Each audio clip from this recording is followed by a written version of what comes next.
শুভ সকাল। আজকে অনেকটা দিন পরে আপনাদের সঙ্গে একটা ব্লগ শেয়ার করতে চলেছি। আজকে অনেকটা দিন ধরে করা হয় না, কারণ মাঝখান দিয়ে আমার খুব শরীরটা খারাপ হয়েছে। তো সেই ক্ষেত্রে আমার গলাটা ভীষণ খারাপ ছিল, তো সেই জন্য ভিডিও তো বানিয়ে রেখেছি, কিন্তু ভয়েস দেওয়ার মতো সেরকম সিচুয়েশন ছিল না। তো যাই হোক, আজকে সোমবার সকাল, গতদিন রাজার বাবা ঘরে ছিল, হালুয়া বানিয়ে রেখেছে রাতে। সেই জন্য আজকে সকালে আমার ব্রেকফাস্টে কোনো তোড়জোড় ছিল না। হালুয়া এনে রেখেছিলাম অনেকটা, গাজর এনে রেখেছিলাম অনেকটা দিন আগেরই, আপনারা হয়তো ব্লগ ভিডিওতে দেখেছেন। তো রাজার বাবা যখন সানডেতে ঘরে থাকে, মাঝে মধ্যে কোনো না কোনো কিছু আমরা বানিয়ে থাকি, সেরকমটাই। আর হয়েছে কি, আজকে মুষলধারে বৃষ্টি হচ্ছে, কিছু না কিছু খেতেও মন চায়, কিন্তু যাই বানায় না কেন, প্ল্যান হয় না কেন, ঘরের মধ্যে কোনো না কোনো কিছু একটা কমই থেকে যায়। কিন্তু দেখলাম যখন গাজর হালুয়াটা বানাবে, তখন ঘি দুধ সমস্ত কিছু ঘরে থাকে, তো সেই জন্য ঝটপট ওইটাই গতকাল রাতে বানিয়ে আমরা সবাই খেয়েছিলাম। সকালের জন্য আমি স্কুলের জন্য রেখে দিয়েছি, অনেকটাই হয়েছে। বাবাই রাজা অনেক পছন্দ করে, রাজার বাবা অতটা পছন্দ করে না, কিন্তু আজকে খেতে বাধ্য হয়েছে আমার শরীরটা খারাপ থাকাতে। তো আজকে আমি যাইনি, রাজা বাবাইকে ছাড়তে গেটে ওরা একাই গিয়েছে। তো এখন সকালবেলা জল এসছে, কাপড় তো ধুবো না, কিন্তু মাঝখানে পরে থাকবে, সেগুলো আলাদা করে রাখি, এসে আমি ধুয়ে দেব। হাতে কাচা কাপড়গুলো আলাদা করে নিই, সেটাই প্রতিদিনের মতো যাই থাকে, আর মেশিনের কাপড়গুলো দিয়ে দেব। মাঝ করে পরে থাকলে ভালো লাগবে না। গতদিন চালের বস্তা এনেছে, সেটাও রাতেই ওর বাবা ঢেলে নিয়েছিল। চালের বস্তাগুলো যখন উঠাই, সবাই এদিকে আটার বস্তা মার সেভাবে কাঁধে করে উঠায়, আর আমরা চালের বস্তা উঠাই, কারণ আমরা তো বাঙালি, আমাদের ভাতের প্রয়োজন বেশি হয়, সেটাতে যেন মনে হয় আমাদের অনেকটা শক্তি।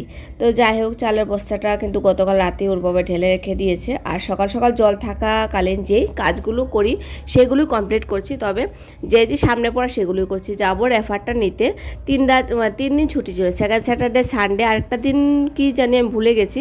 সেজন্য না একটু লেট হয়ে গেলে এডিটিংটা না আমার একটু প্রবলেম হয়ে যায়, কথাগুলো ভুলেও যায় মাঝে মধ্যে।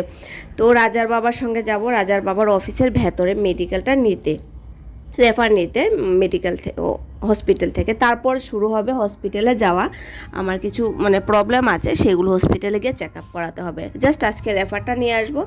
আর এই যে একদম প্রচণ্ড পরিমাণে জ্বর, ভাইরাল ফিভার চলছে, সেটা একটু ডাক্তার দেখে আসবো, বর্তমানটা একটু যেন কমে থাকে, কারণ অসহ্য হয়ে গেছে অনেকটা দিন, কাজের চাপে ঘর থেকে বেরোতে পারছি না, কিন্তু এখন দেখছি সেটা রাখা যাচ্ছে না, আর পারছিও না। তো সেই জন্য ভাবলাম আজকে যাবই যাব। তো রাজার বাবা বলেছে তুমি আস্তে দিয়ে আসো, এখান থেকে ক্যাম্পাসে থেকে রাজার বাবার অফিস ধরুন দমে যদি হাঁটি 5 মিনিট। আর তো তারপরেও ভাবলাম কি, সেটা যখন ভালো না, রাজার বাবার সঙ্গেই চলে যায়, তাড়াতাড়ি যদি করতে পারি। রাজার বাবা বলছে তুমি পারবে না অত তাড়াতাড়ি, ভাবলাম 10:45 বাজে আমি পারবো না। সমস্ত কিছু রেডি করে নিচ্ছি, ড্রেস, আর ওখানে কিছু একটা কার্ডের ব্যাপার আছে, তো রাজার বাবা ঘরে থাকতে থাকতে সেগুলো আমি কমপ্লিট করে নিই, কারণ রাজার বাবার অফিস শুরু হয়ে গেলে ফোন করলে জিনিসটা ভালো দেখায় না। সোমবারে অফিস, তো সেই জন্য ভাবলাম ওর বাবা ঘরে থাকতে থাকতে সমস্ত জিজ্ঞাসা করে নিই কী কী লাগবে। আর পার্সটা জানেন তো 1 মাস পরে আমার ব্যাগে পেয়েছি। আপনারা হয়তো আমার এডিটার চারপাশে মিউজিক শুনতে পাবেন। এখন 24 ঘন্টা এদিকে ভোলে বাবার যে কাবেরী চলছে জলানা হরিদ্বার থেকে, সেই মিউজিক 24 ঘন্টা থাকে, এখন থাকবেই শ্রাবণ মাসটা।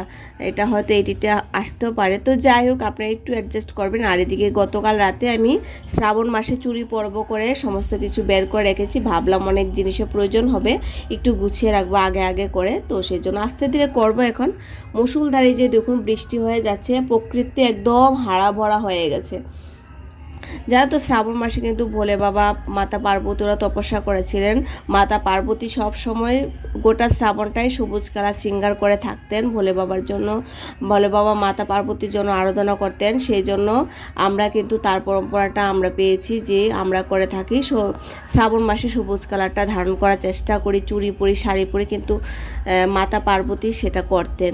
সেখান থেকে কিন্তু এই শ্রাবণ মাসটা মাতা পার্বতী করতেন বলেই শ্রাবণ মাসটা ভোলে বাবা অতি পছন্দের মাস। তো সেই জন্য আমরা এখন এটা পালন করার চেষ্টা করি। আর এদিকে দেখুন রাজার বাবা আজকে খেয়ে গেছে রুটি আর সঙ্গে হালুয়া। ততক্ষণে আমি রেডি হয়ে গেছি, পূজা রাজার বাবাই করেছে। গাছে এখন প্রচুর ফুল আসে, তো এই যে রেডি হয়ে গেলাম, সকাল সকাল সমস্ত কাজ কমপ্লিট করে ঘর থেকে বেরোনোটা বিশাল ব্যাপার। চালটা ভিজিয়ে গেলাম, এসে দুপুর রান্নাটা করব। ওই যে বললাম 3 দিন পরে যাচ্ছি, হয়তো ভিড়ও হতে পারে। আর আমাদের মহিলাদের মাথায় সবসময় একটা কাজ করবে, দেখবেন যদি লেট হয়ে যায়, যদি এসে রান্নাটা না করতে পারি, যতটা পারি কাজ করে যায়। সেই কাজ করতে করতে আমার শরীরটা অনেকটা ঘাড়া হয়ে গেছে। তো যাই হোক, আজকে ফাইনালি আমি ডাক্তার দেখাতে যাচ্ছি, দেখা হচ্ছে পরে।